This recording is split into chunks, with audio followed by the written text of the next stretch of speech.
Selamat datang di Keluh Kesah Reddit, di mana kalian akan mendengarkan kisah menarik dari seluruh dunia. Kali ini adalah beberapa kisah tentang malicious compliance yang singkatnya memberi pelajaran kepada seseorang yang ngeyel alias kolot. Berikut kisahnya. Cerita pertama.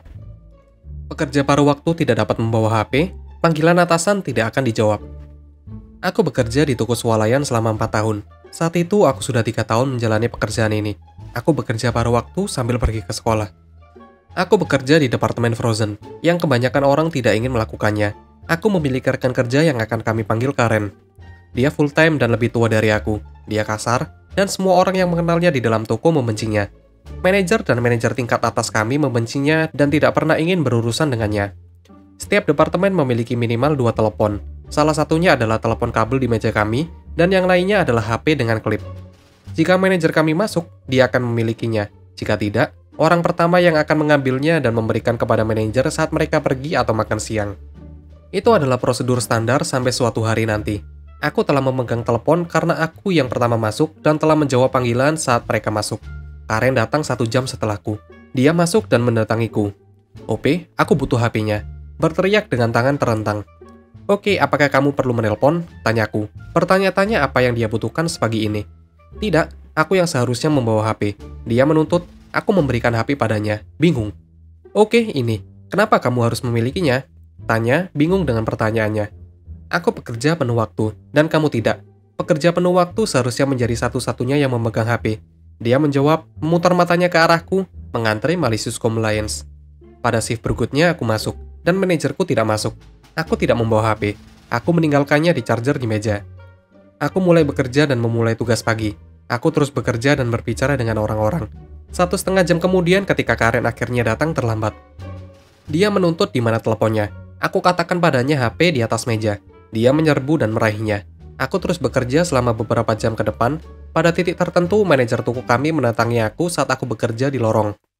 "Hei Opi, apakah manajermu bekerja hari ini?" "Dia tidak bekerja hari ini. Hanya ada Karen dan aku bekerja hari ini." "Oke, siapa yang memegang telepon?" Aku terus menelponnya. Manajer toko bertanya, bingung, karena sebagian besar waktu, panggilan dijawab dengan cepat. "Oh, kenapa kamu tidak membawanya?" Dia bertanya sepenuhnya mengetahui ketika manajer kami tidak ada di sini. Aku membawanya sebagai jawaban dan mendapatkan solusi. Karen mengatakan kepada aku kalau Karen telah mengatakan kalau hanya karyawan tetap yang diperbolehkan membawa HP. Jawabku. "Itu benar, kamu bekerja penuh waktu." "Aku tidak penuh waktu, bos. Aku paruh waktu." Aku mengingatkan dia. Dia meminta aku untuk mengisi es di lemari es toko minuman keras kami seperti sejak aku mengisinya kurang dari 1 jam yang lalu. Manajer toko juga bertanya di mana Karen, karena dia tidak berada di lorong kami. Aku mengatakan kepadanya kalau dia seharusnya berada di lorong berikutnya, menyimpan barang-barang di sana. Aku berjalan ke belakang untuk mengambil es. Aku tidak ada di sana ketika manajer toko menemuinya, tetapi Karen telah meninggalkan HP di atas meja yang dia gunakan untuk mengisi barang-barang, dan tidak mendengarnya berdering beberapa kali. Manajer toko marah dan menyuruhnya pergi karena tidak menjawab dan mengatakan kepadanya kalau dia tidak boleh membawa telepon jika dia akan membiarkannya tergeletak begitu saja. 10 menit setelah berbicara dengan manajer toko, Karen mendatangi aku lagi setelah aku keluar dari freezer. Dia memberi aku HP dan mengatakan kepadaku kalau aku mungkin harus membawa HP-nya. Cerita kedua. Looney Landy menolak untuk menyerahkan kursi yang dipesan di kabin grup di kereta yang penuh sesak. Ayahku adalah seorang guru SMA, dan umumnya adalah pria yang santai. Namun, jika kita tidak mengikuti aturan paling dasar tentang kesopanan dan rasa hormat, dia bisa membagikannya jika harus. Suatu hari, dia sedang dalam perjalanan sekolah dengan kelasnya. Mereka telah memesan beberapa kabin di kereta api untuk siswa, yang masing-masing memiliki 6 kursi dan kompartemen tertutup. Kereta itu cukup ramai, yang telah mereka antisipasi dan itulah sebabnya mereka memesan kursi sejak awal. Sekarang kebanyakan orang pada umumnya cukup sopan untuk melepas kursi yang dipesan ketika diminta oleh orang yang telah memesannya atau mereka duduk di dalamnya sampai tujuan tiba yang ditandai sebagai titik awal untuk reservasi. Namun di salah satu kabin yang dipesan, ada seorang wanita parubaya yang duduk sendirian. Ketika ayah melihat wanita itu duduk di sana, membuat dirinya nyaman, bertelanjang kaki di kursi yang berlawanan dan tasnya mengambil setidaknya 1 kursi lain. Ayah dengan sopan memintanya untuk pindah karena seluruh kabin disediakan untuk para guru dan kelasnya.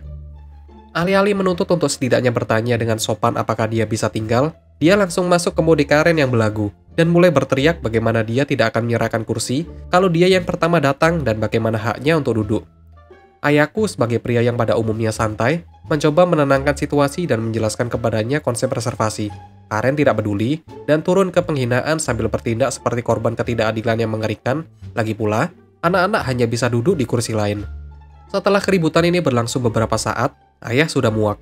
Kembali ke lorong tempat murid-muridnya dan orang lain berbaris, dan memilih 5 anak laki-laki. Dia menyuruh anak-anak laki masuk ke kabin, mengambil kursi yang tersisa, dan membuat diri mereka nyaman juga. Setelah mendengar percakapan sebelumnya, para siswa sangat menyukai idenya, dan melanjutkan untuk pindah ke kabin.